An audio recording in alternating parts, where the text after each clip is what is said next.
Shalom and welcome to Temple Talk from the Temple Institute in Jerusalem, Israel. Rabbi Chaim Richman here together with Yitzchak Ruvain. Today, the 27th of Tammuz, 5776. It's Tuesday, August 2nd, 2016.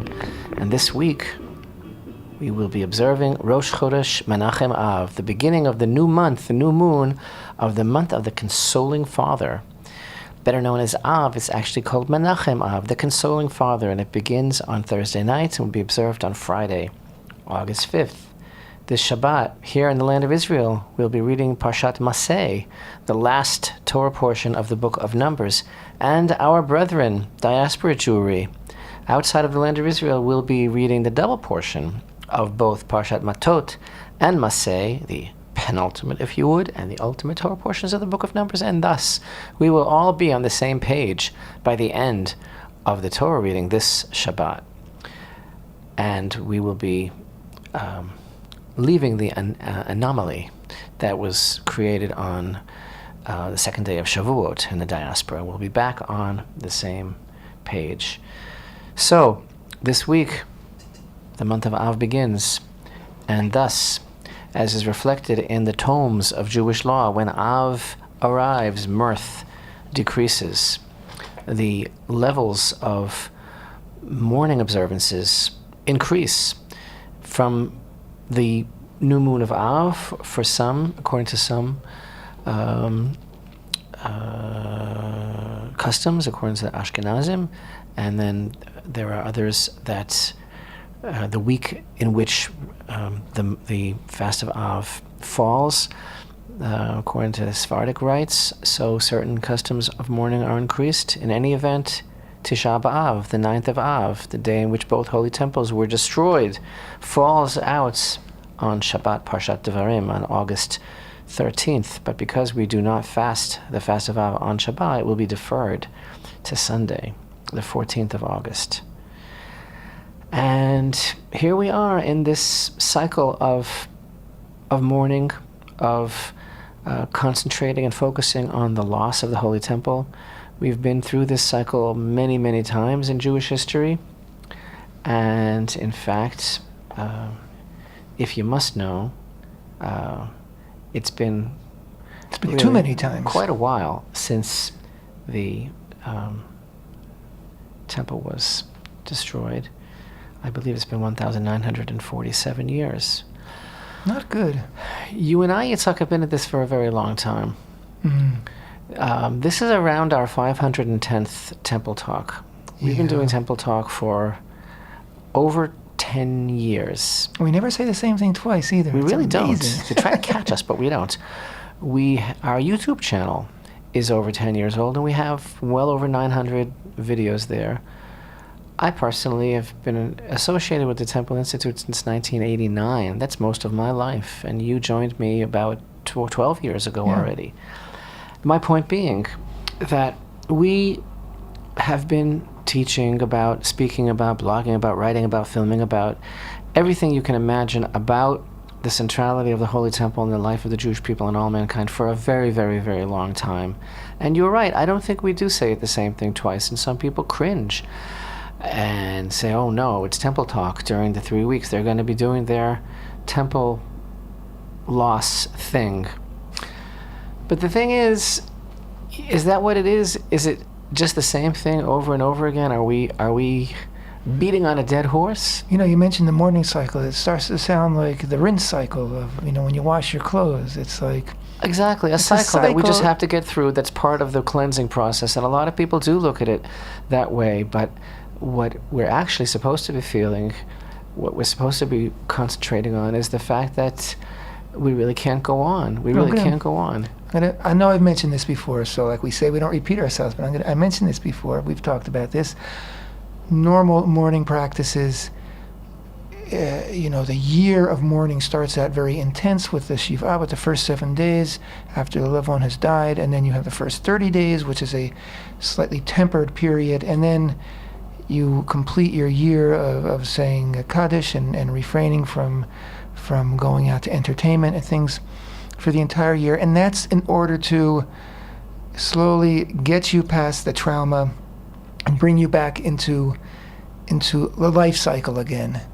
But with the quote mourning for the temple, it's the exact opposite, and the crescendo is not so you can wash your hands when you're done and say, boy, that was good, I can't wait till next year to do it again. The crescendo is to make it utterly impossible to live another day with the reality that there's no holy temple. We're supposed to... Okay, but you've got a lot of wonderful, holy, pure Jews who seem to think that, but unfortunately we're going to keep on going because short of mystical intervention, this is the way it's going to be because they believe that it is not in their hands. And here's the whole problem. Look at this week's Torah portion of Ma'asei. The last Torah portion of the book of Numbers. It's all about traveling. All these stations, the sojourning stations in the desert, are mentioned in a very unusual phraseology in the Torah portion. And our video lesson this week on Parshat Ma'asei, Be'ezrat Hashem, is going to dwell on the strangeness, the wonder, the mystery of what this traveling is all about. And we're all traveling, aren't we? Aren't we always traveling? Aren't we always going somewhere, hopefully? What's it all about? What's directing us? Where are we going? What are we supposed to gain from being in all these places? And now, collectively, as a nation, we're traveling on a trajectory since the very, very beginning. And the goal is to come into the land of Israel and to build the Holy Temple, and to be a light to the nations, and for the light of the Shekhinah to shine out. And until we reach that goal, there's something very, very wrong with the picture. And here's the thing, is that when Torah observant people think about this whole package that we're talking about now, the Holy Temple, its loss, mourning for it, okay, check. Break a glass under the chuppah and all that jazz, check. They think, I just said check. Yeah. It's not part of the checklist, the things you do. They think this is all just another aspect of Jewish life. Okay, I put on tefillin, I keep kosher, and then on Tisha B'Av I'm going to fast. It's part of the thing. It's part of the cycle, like you said, the rinse cycle. But actually, it's everything. It's not. It cannot be compared to anything else. It's the center of everything. And so, do I have to prove that? Do I have to spend my time again splitting hairs and bringing proofs to people? Should I say, where should I start? Oh, well, gosh, 202 of all the 613 mitzvahs are completely dependent on the Holy Temple for their fulfillment. That must mean something. I can prove it a lot of different ways, but it's not going to work, unfortunately, for a lot of people. You know why? Because there is a scratch on the collective consciousness, the collective brain of the Jewish people. And therefore, all of our efforts sometimes, we feel, are, I don't know. I know they're not falling on deaf ears, but they're kind of marginalized. Like, it's those people who think that there's something that can be done about it, or that we need to be more involved. So somebody sent me an email. A dear person sent me an email of a link to Chabad.org, where there's a piece called 9 Little Known Facts About the Holy Temple. And one of the facts there, I think it's number 9, is listed as a fact, is that although the temple cannot be rebuilt until Mashiach comes, the prophet Ezekiel had this whole vision of exactly how it should be made, because it's still a mitzvah to learn, and if you learn, it's considered as if you're building. And that mentality, my friends, is part of this whole substitution, this whole replacement theology, if you will, this whole mythologization of something so concrete and so real. Well, if you learn, it's as if you did it. And my problem with that attitude is, first of all, it's presented there as a fact, and it's not at all a fact. It's someone's opinion that the temple cannot be built until Mashiach comes. It's not the opinion of halakha. It's definitely not the opinion of Maimonides, who says that it's a positive commandment to build the temple. It's not the opinion of halakha. How come all of a sudden we're taking this very strict approach, and while I'm not waiting for Mashiach to do anything else for me, I'm waiting for him to fulfill this commandment for me? And the interesting thing is that this whole commentary is on the book of Ezekiel, chapter 43, and verse 11. Well, let's start with verse 10, where it says, "You, son of man, tell the house of Israel about the temple, and let them be ashamed of their iniquities and calculate the temple's design." And then verse 11 in chapter 43 of Ezekiel says, "If they become ashamed of all they have done, Then make known to them the form of the temple and its designs, its exits and its entrances, and all its buildings, forms, all its laws, all its designs, and all its teachings. Yes, it's a very long verse. And write all this down before their eyes, so that they may safeguard its entire form and all its rules, and fulfill them. In Hebrew, those words that I just read was v'yishmeru et kol tzurotov, meaning so that they will safeguard its form, ve'et kol chukotav, and all its laws, ve'asu otam, and do them. Rashi, the famous holy Rashi that we all love so much on that verse, states, what does that mean?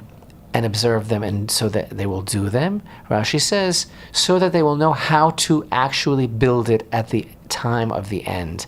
Rashi says, so that they will know how to build it, le'et ketz, at the time. So why is the Chabad site saying that it cannot be built until Mashiach comes, when Rashi says that the reason that the prophet was seeing this was so that, as the verse says, he will tell the house of Israel, so that the house of Israel will know how to build it. You know what? This is my field. Don't try to catch me. You could prod me at 3 o'clock in the morning and wake me up and ask me all this stuff, and I could do it without any rehearsal, so that this is not going to go anywhere. You don't need me to spend all this time proving to you from verses in the Torah and from many halachic sources that indeed it is actually a mitzvah for us to build the Holy Temple. What I'm more concerned about is why people want to believe the opposite. What I'm more concerned about, rather than using my time now proving to you that the temple is not going to fall down from heaven, which is what so many people want to believe, I'm more interested in exploring why do people want to believe that. And I think that the answer is pretty simple. It's because it takes you completely off the hook. It exonerates you from making any effort, especially in a situation that has become politicized and is extremely, extremely difficult to deal with, and therefore it's just so much easier to mourn. It's so much easier to mourn. So another person sent me another email, which is a link to JudaicaPlace.com.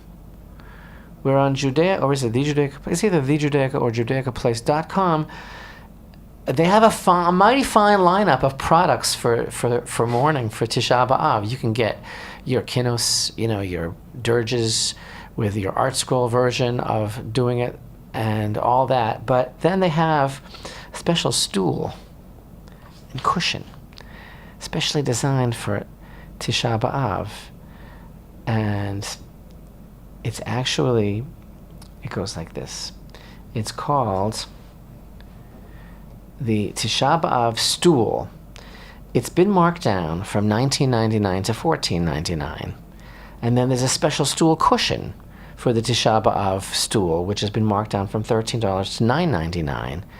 And it folds up. It's very, very collapsible. And easy to carry. Easy to carry. So you can carry it to shul, and you can wink at your friend or neighbor, and you can say facetiously, God willing, we won't be fasting this Tisha B'Av, as you carry your stool, so that you don't have to sit on the floor, to the synagogue to go through the morning game. But the fact is, once someone invests in a stool, they're not so keen that they shouldn't have to sit on it this year. That's and I'm saying that not just to be funny, but there's something there. People are invested in who they are now and what they are now, and they may be very observant and they may be very good people, but they are not interested in moving on or breaking out of the little bubble of their own lives and their own community, because among many other things, the Holy Temple is something which is a signal and a magnet and a center for the entire world. And all of a sudden, when there's a Holy Temple, you can't just talk about, planning your life and around it or turning in that direction to pray. You have to, it affects you. You're part of it. You have to respond to it and relate to it. You can't just, say, I'll learn about it and that'll cover me. Years ago, there was a chair that was advertised as something that would revolutionize the way you mourn on Tisha B'Av forever. The Avela seat, right. But this new Judaica Place's new collapsible Tisha B'Av stool and accompanying cushion, which is priced to move. Which also is halakhically correct, so yes, it's not too says thick, on it so it's not too comfortable. It says on it that it's been measured according to the halachic requirements. this is a fairly new product, and now some people that are listening to our broadcast, Yitzchak, will never listen to us again, and they'll be very, very offended, and they'll think that we're very, very arrogant, speaking this way about people that are mourning for Tisha B'Av. But here's the thing. I am disgusted. I'm revolted by the idea of buying a product to make it easier for you to sit and mourn. It's how symbolic to make it Tisha easier to sit in your butt. How symbolic is that? I think it's absolutely ludicrous to buy something for Tisha B'Av called a special Tisha B'Av seats, because the implication is that this is how things are, and we might as well be comfortable. You might as well be comfortable being uncomfortable for a day. And if I may draw a parallel, okay? You know, the Temple Institute has done more than any other organization in history for raising the consciousness of the Jewish people towards the desire to rebuild the temple, and it's also done more to begin the rebuilding of the Holy Temple, which again is not mystical, but is actually V'asu li mikdash v'shachanti b'tocham. Hashem says, and you shall make for me, they shall make for me a sanctuary, and that is exactly how Maimonides looks at it. But again, I'm not going to get into that now, all the proofs. The point is, the Temple Institute has begun this process in so many ways, in creating the vessels that are also measured according to halacha, like that Tisha B'Av stool that can actually be used in the Holy Temple, and in drawing up the blueprints for the Holy Temple, in raising red heifers for the Holy Temple in so many ways. And now, the Temple Institute has taken it upon itself to educate the Kohanim that will be serving in the Holy Temple, because even if a person believes, because it's easier for you to believe, because it gets you through your day, because it validates your existence by believing that a building of millions of tons, which is not at all a Jewish concept, is going to come down from heaven, something that you cannot find a parallel thought to anywhere in the Torah, since the entire Torah, especially the sections dealing with the temple, are completely based on action. But even if you believe that, do you also believe that the Kohanim are going to be coming down? Also, is it like one of those kits that we had when we were kids with add water and you get seahorses or something like that? Is it like, so the building is going to come down, it sounds like a spaceship with all the people on it already. Would they be kosher for avoda if they come down from heaven? So can't you at least cut me a little slack and agree with me that even if the temple comes down from heaven, l'shitatcha, if it's easier for you to believe that, we still have to train the Kohanim, right?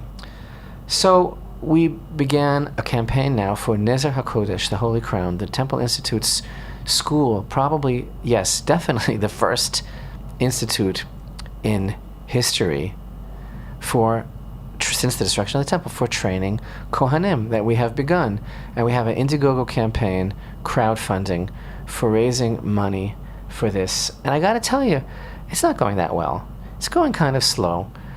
And it was posted on a certain Jewish blog, and someone by the name of Katz, which is a Kohanic name, it stands for Kohen Tzedek, K-A-T-Z, actually stands for Kohen Tzedek, which means righteous Kohen, actually commented on that blog regarding the Temple Institute's efforts to raise money to support this school for training Kohanim. And this person is a Kohen. You know what he wrote? He wrote utter nonsense. The Chavetz Chaim was a Kohen, and he wasn't interested in any of this, so this is just gibberish. The point is, Yitzchak, it seems to be that people would prefer to buy a seat and an accompanying cushion, marked down to $9.99, to sit on, to get through Tisha B'Av, rather than think about the fact that this is not the way it's supposed to be. We're supposed to be doing something about it. How could a Kohen named Katz not be excited about the fact that Kohanim are preparing for the Beit HaMikdash, unless he has actually relegated this entire subject in his mind, whether consciously or subconsciously, to mythology?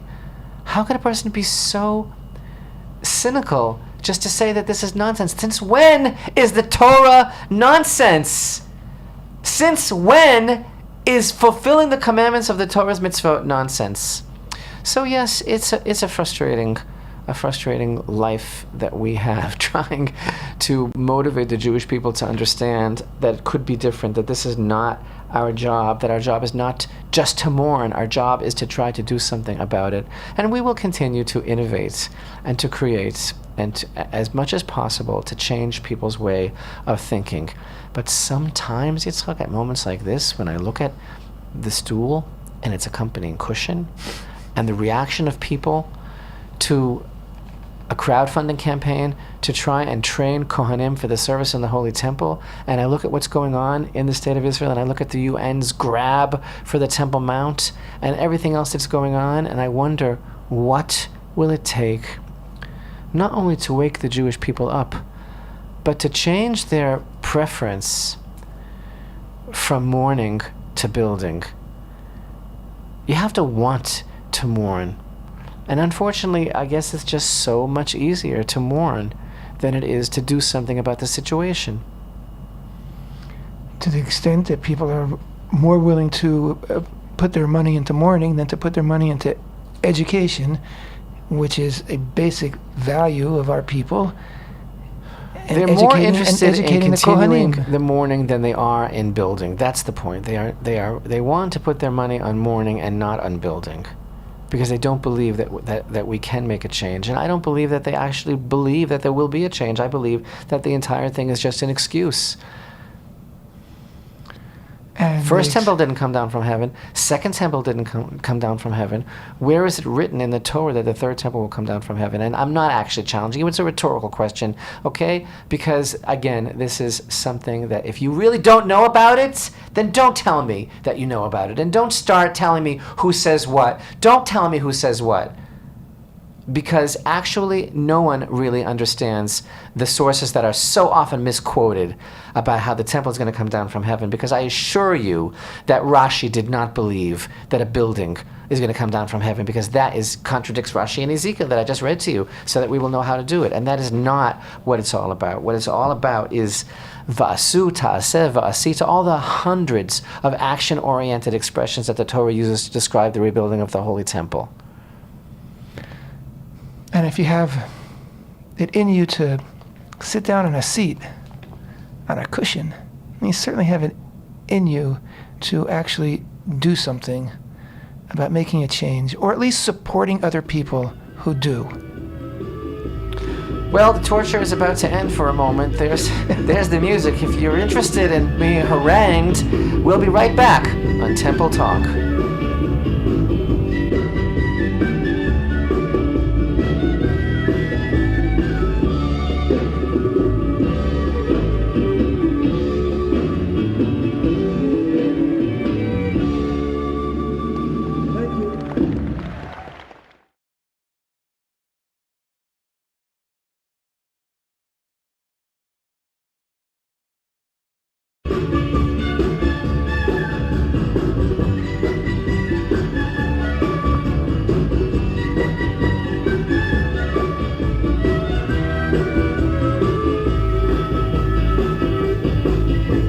Shalom and welcome back to Temple Talk. This is Yitzchak Reuven. By my side, Rabbi Chaim Richman, Temple Institute here in Jerusalem. Today is the 27th day of the month of Tammuz, 5776, second day of August 2016. As mentioned before, Rosh Chodesh Menachem Av, this Thursday night, Friday. That is the first day of the month of Av.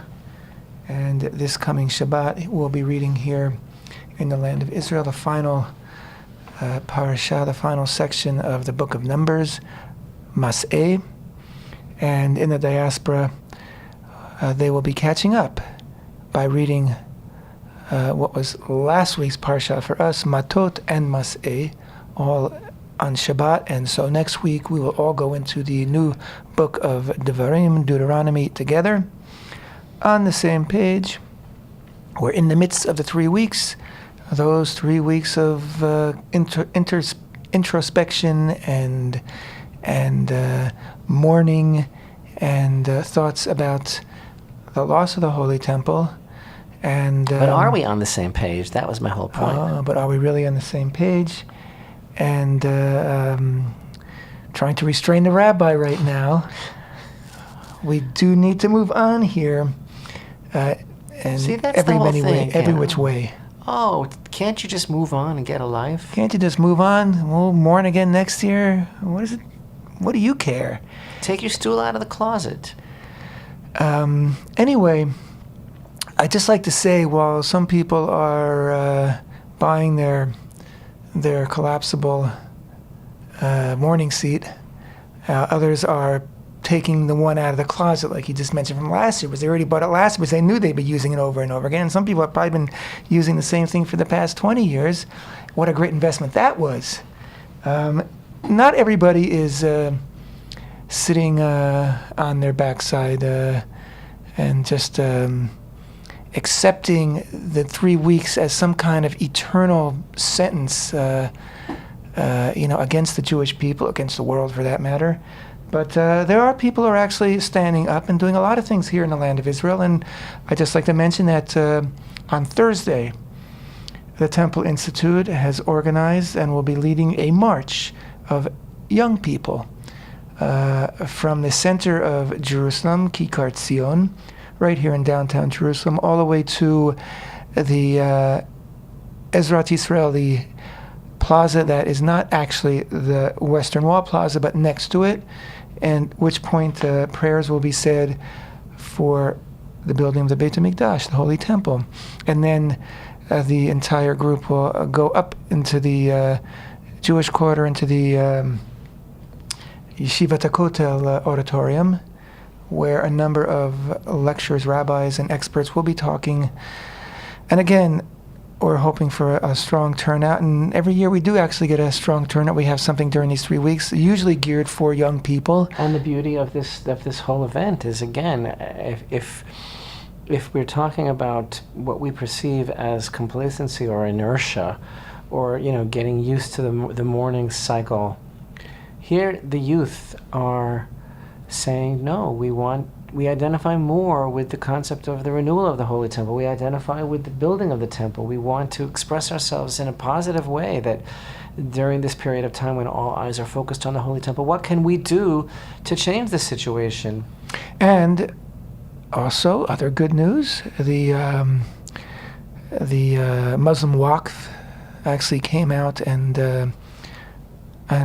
published their concerns about the Temple Mount, because record numbers of Jews are going up to the Temple Mount this past month, the month of July, even the first week of July was still the end of Ramadan, and Jews were not allowed up at that time. Still, by the end of the month, another record-breaking number of Jewish ascents to the Temple Mount. So you're saying it must be good news. It's good news that they're very concerned. And last week, I guess as an expression of their frustration, as we reported last week, a group of, I think it was 2 archaeologists, who were leading another group of 4 other people on the Mount. And they were physically attacked, and when they described it, they said it was almost like a lynch, that they were somehow in an area where they didn't have eye contact with the police. Now, obviously, they didn't go up as Jews, because then you can't get away from the police. They went up as, quote, tourists, and so the police were not escorting them. But this group of, I think there were 8 Waqf henchmen who were upset when one of the archaeologists picked something up from off the ground, and so they pounced upon them. And fists flailing, started to hit them with their fists, and the archaeologists made an effort and finally got the attention of the police, but not after they had absorbed a lot of beating, and one person was injured, and the person who was filming this on their phone had the phone stolen from them, and by the time they got it back, all the footage that he had filmed had been erased by the Waqf. Anyway, 3 of these Waqf quote officials have been charged and will be brought before police. Yet I saw a headline that Jordan is lodging a very stern protest about the way these Waqf officials are being treated by Israel. Mm-hmm. Well, apparently the Waqf knows that the Achilles heel for Netanyahu is the king of Jordan, who he does not want to offend under any circumstances. Whatever that's about. So if you have a complaint, you go to King Abdullah, and the Prime Minister will we'll take that into serious I consideration. never thought of this. Maybe I should apply to the King of Jordan to rescind my ban from the Temple Mount. Maybe you might get a positive response. Maybe we should ask the King of Jordan of Jordan to promote our Indiegogo campaign to support the school for Kohanim. Maybe we should ask him to come out in favor of building the temple. He is a Star Trek fan. You never know. There might be a You mean building there. the temple is science fiction? I see what you're. I see where you're going with this. Ooh, you got me! Ouch. Yitzchak. Yeah. One of the interesting facets of this week's Torah portion, Ma'asei, is the concept of the cities of refuge Yarei Miklat. for unintentional murder. Manslaughter, I guess we call Manslaughter. And the Torah is very specific about a person who takes a life unintentionally. It was not premeditated at all. It was a terrible accident. And there is a place, one of 6 cities, where a person can go to flee from the relative who would be seeking to avenge, called the Avenger of the Blood, this person. And the person stays in this city of refuge, and he's safe there. And he stays there until the death of the Kohen Gadol. Right. Of all things. Right.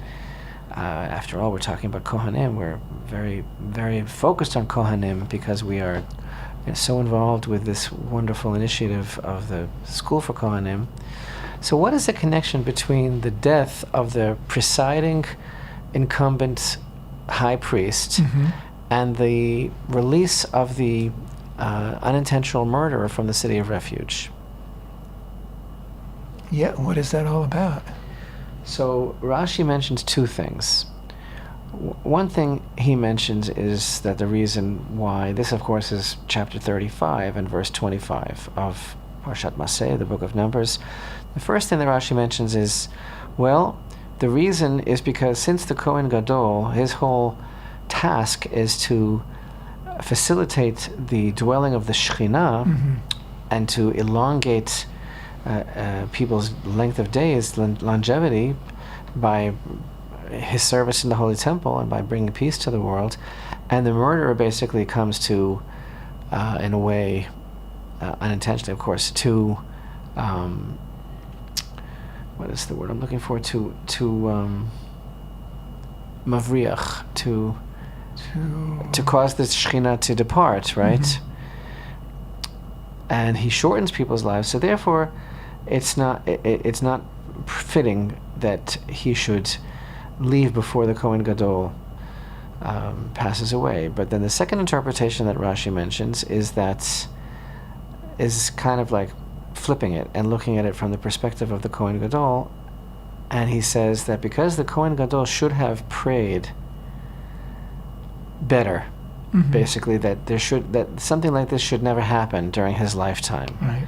And that totally places the responsibility for spiritual balance and karma in the hands of the Kohen Gadol. Right. And I'm saying the Kohen Gadol is such a leader of his people, and he so represents the power of peace.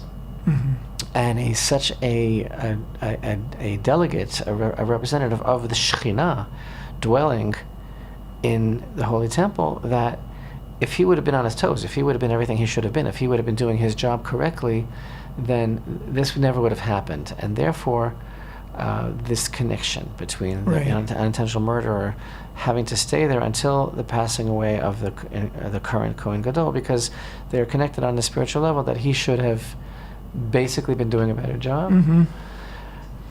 There's so much here to explore thoughtfully, the idea of what true responsibility for Israel is, what true leadership is. I mean, the whole idea of the city of refuge is bespeaking a society that is so hypersensitive to human life and to intention and to something that could even happen unintentionally. I mean, it's like it's a total different world than the world that we live in today.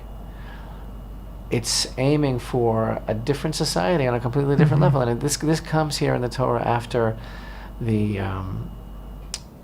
borders of the land of Israel are delineated.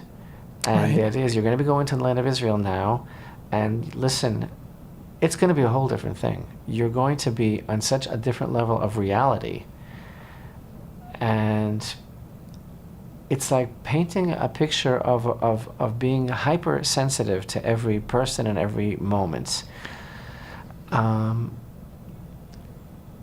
So fast forward to our current state of affairs, and to our searching for meaning and for the definition of leadership, and looking to leadership that we consider to be valid and based on the fear of heaven, and that wants to implement a life of Torah for its people. And look at the difference between when the Kohen Gadol is spiritually responsible for not only for the people of Israel, but actually for the world, and the situation that we have today. And it's just such a tremendously ironic statement. And again, as you pointed out, it places the Kohen Gadol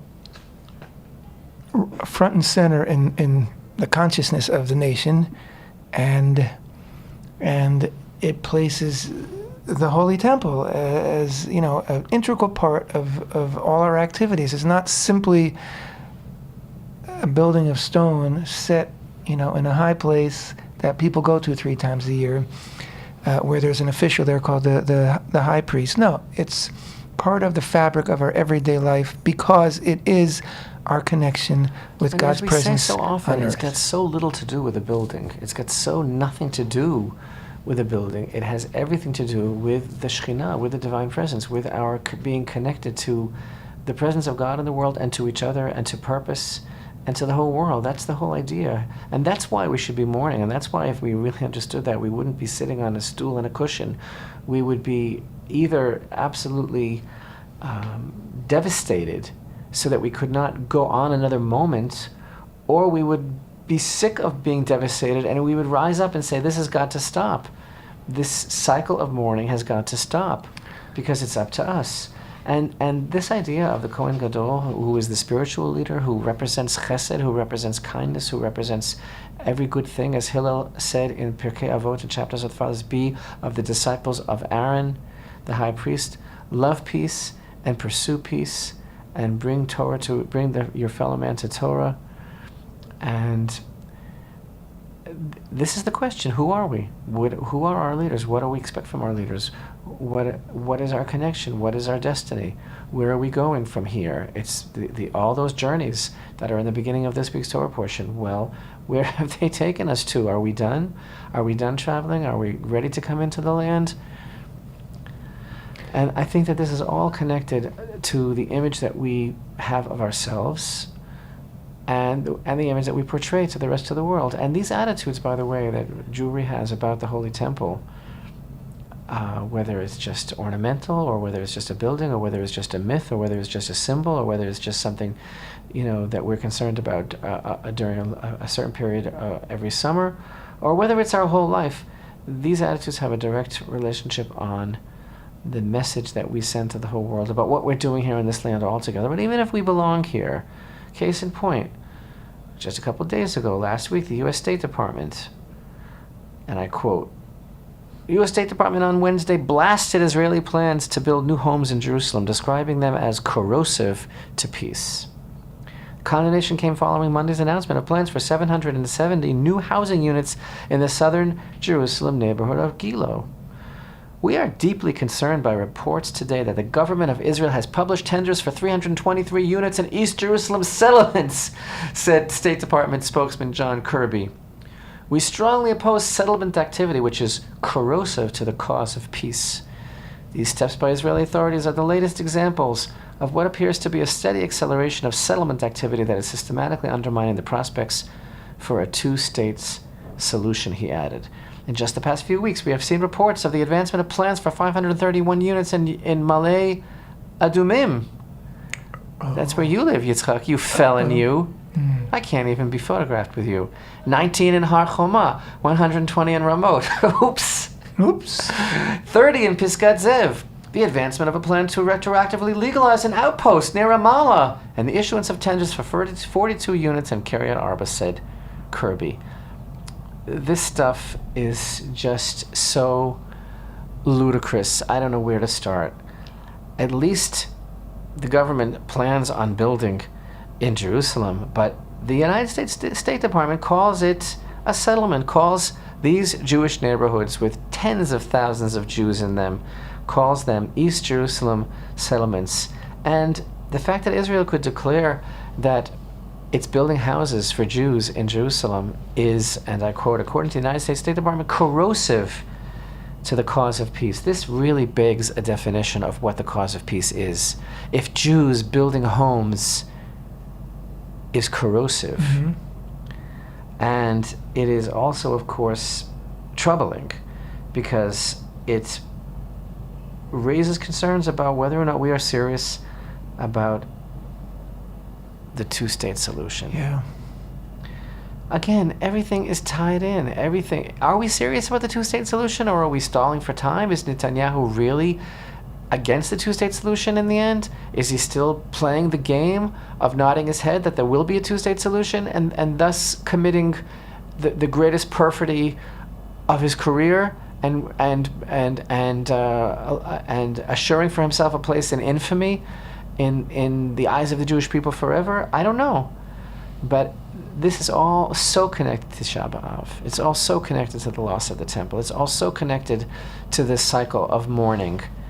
And it's also connected to rebuilding, because either we're here and we are going to resonate and broadcast the righteousness of our path, or we're going to keep on making excuses, and they're going to come up short, and we're going to be branded corrosive, and we're not going to be able to answer that until we admit, well, they're corrosive because actually your definition of the cause of peace is not our definition, and therefore, yes, call us corrosive. But that your definition of peace is that we disappear. Your definition of peace is that we dismantle our homes. Your definition of peace is that we self-immolate. Yeah, then we better be corrosive here. And ultimately, it will have to be so corrosive, John Kirby, that the people of Israel rises up like a lion, as your relative Bilam prophesied, and rebuilds the Holy Temple. That's what we're all about here. Not about fitting into your expectations and your agenda. That's the not peace. Not that's the the Democratic peace National that we Convention, search. not the Republican National Convention. The peace that Aaron pursues. That's the peace that we pursue, and that's the peace of the Kahuna, and that's the peace of the Holy Temple, and that's the peace of our achieving what God has assigned us with here in the land of Israel.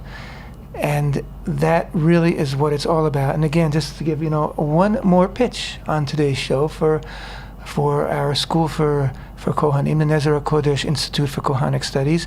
Again, they're not just learning details about this kind of measurement and that kind of measurement, and how to pick up this kind of flower and this kind of hand gesture. No, they are learning about responsibility for the people of Israel, for the world. They're learning about peace and about love, because that's what it is about, and that's why it's worth investing in. And so much money is raised on these crowdfunding sites for the most ridiculous, hubris, self-centered oriented tech startups and key fobs and whatever it is. And here we're talking about changing the world and building the Holy Temple. If you believe in peace, if you believe in a better world for humanity, this is a cause well worth giving to, because it is training these people, these devoted Kohanim, who have made the effort and are making the effort in their lives to learn something which they don't need yesterday, they didn't need today, but they might need it tomorrow in terms of practical implication of what they're learning. But in terms of learning and embodying and generating outward the responsibility for one another, which is the heart of the message of the Torah, that is what they are gaining every day, and what we're gaining every day through the work of this new school, which has been over the past few years sort of working on a beta level, but we really want to kickstart it into something which is much more expansive, which can involve more Kohanim and even people who are not Kohanim. You say beta level, but look at the beautiful targilim, the beautiful educational drills that we've been making throughout the year that have attracted tremendous amounts of people. And we can reach so many more people, and that really is the role of the Kohanim in this world, to reach people. And there's so much more that can be done. And the message can be broadcast so much more powerfully if we have the funds to be able to expand the program. So that's what we're asking. That's why we're asking people to support this, not because you're going to get an app or you're going to get the world's best headphones, or you're going to get a bottle of whiskey that was aged in an oak barrel for a certain amount of time. No, because you might make the world a better place. Thanks for being with us, Temple Talk.